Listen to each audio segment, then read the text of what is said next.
Assalamu alaikum wa rahmatullahi wa barakatuh. Mi ń fẹ́ sọ kankan pa fídíò tó ń ṣe káàkiri yìí. Àmọ́ wọ́n tàgì mi nísìnyìí. Bẹ́ẹ̀ sọ wọ́n tàgì mi ẹ̀rín wa kàmí pé ṣé bẹ́ẹ̀ náà ni àwọn èèyàn wa dọ́ọ̀lù tó ni? Ṣé bẹ́ẹ̀ máa fi kéwú ṣe fáàrí? Ṣé bẹ́ẹ̀ máa pe ẹgbẹ́ ríran?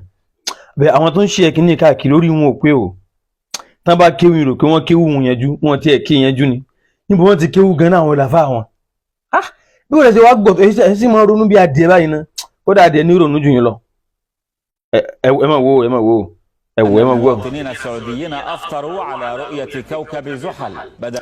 ìròyìn sọ pé ní àwọn ará Saudi mùsùlùmí bẹ́ẹ̀ ìfitọ́rù pé ọdún ààwẹ̀ tí wọ́n ṣe o ìràwọ̀ zuhali ni wọ́n rí tí wọ́n sọ pé àwọn róṣù ẹ máa gbọ́ o.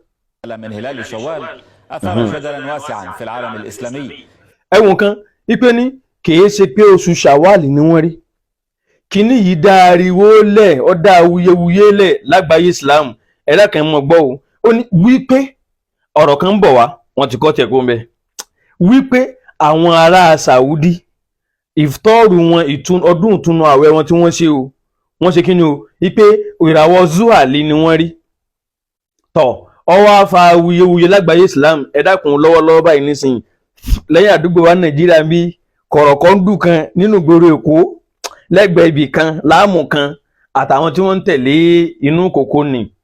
torí bí Nàìjíríà ṣe tó yìí Nàìjíríà ṣe tóbi d'Agége lọ Agége sì tóbi ju Mọ́ríkàsì lọ ó ti parí ní mo gbà lérò nù kánígbà náà ń bẹnu ẹ̀tẹ́lu Mọ́ríkàsì àbẹnu ẹ̀tẹ́lu Mọ́ríkàsì o tọ̀ ọ̀ya ẹ mọ gbọ́dọ̀ ń parí o ó ní pé ní kí inú fa awuyewuye lágbàáyé Islam lọ́wọ́lọ́wọ́ báyìí nísìnyí awuyewuye wo ló ti dálẹ̀ o ẹ mọ àjàrọ̀ pátápátá àjàrọ̀ ẹ mọ wọlé. ووسط حالة من الجدل راح ملايين الصائمين الذين بات مشكوكا في يوم عيدهم راحوا يتساءلون عما يتوجب عمله شرعا على المستوى الفردي والجماعي. ẹ gbọ́ àwọn tí wọ́n wá ń ṣe iyèméjì àwọn béèrè pé ní lérí èèyàn kọ̀ọ̀kan àtẹ̀yìn rẹpẹtẹ kí ni ká wá ṣe bẹ́ẹ̀ lórígun bí yìí náà olórígun bí òun náà alhamdulillah kí ni yẹ ti gbé wa.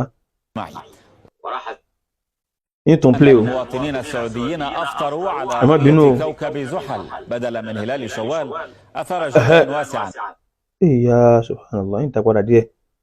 اما بينو توريت الله wọ́n dá padà díẹ̀.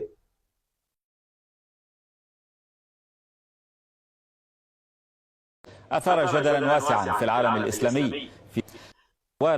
أثار جدلا واسعا في العالم الإسلامي ووسط شوال أثار جدلا. ẹ wo bí tí mo ra stọ́ọ̀pù yìí báyìí nísìnyí ó ní mawaqi'un lil mu'arada lábẹ́ asaudiya tuftiru ala kawkabi zuhal tó bá kéwú lábẹ́ kí ni headline news yẹn ẹgbẹ́ ó ní mawaqi'un lil mu'arada àwọn àyè kan fún ìtakora ẹni ó yẹ bá nísìnyí fún ìṣègbèmísí omi òtó ó ní mudhahara protest fi Mari'a bi Halab ní àdúgbò tó ń pè ní Mari'a ní Halab tunadi protest yẹn ń pèpè fún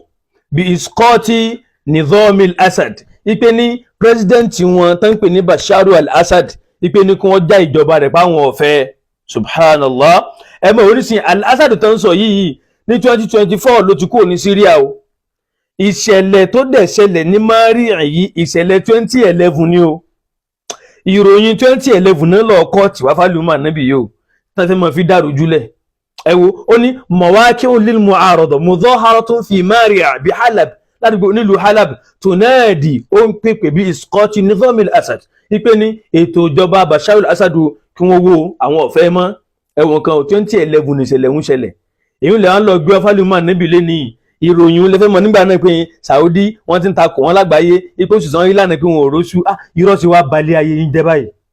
idha dhalla mawla al-mar'i fahuwa dhalil bí ẹni téèyàn bá fi orí tó bá ti yẹ̀yẹ́ yẹn náà mọ yẹ̀yẹ́ náà ni torí bá ti dàrú gbọ́ àtúkù náà mọ wíìsì ni ẹ wo làákàyè bó ṣe rí ẹ wo ohun tẹ́ ẹ fẹ́ mọ fítàlù mà níbi iṣẹ́ ẹ̀rí rè àìmọ̀kan bẹ lára yín gan ẹ bẹ̀rù Ọlọ́run ẹ ṣe ẹ̀sìn tọ́lọ́run pàṣẹ tá níbi pàṣẹ rẹ̀ àmọ́ tẹ́ ẹ bá lẹ̀ ní ṣe bẹ́ẹ̀ sì máa kan yẹ̀yẹ́ káàkiri náà nù Ọlọ́run tẹ́lẹ̀ yóò tún fẹ́ẹ́ tàṣírí náà púpùrọ̀ ní inú ayé yín ẹ mú tọ̀rọ̀ kankan sọ ẹ sáàmọ̀ wá bẹ́ẹ̀ ṣe borí bẹ́ẹ̀ ṣe ń wí níta níbà yín dùnú ayé nísìn.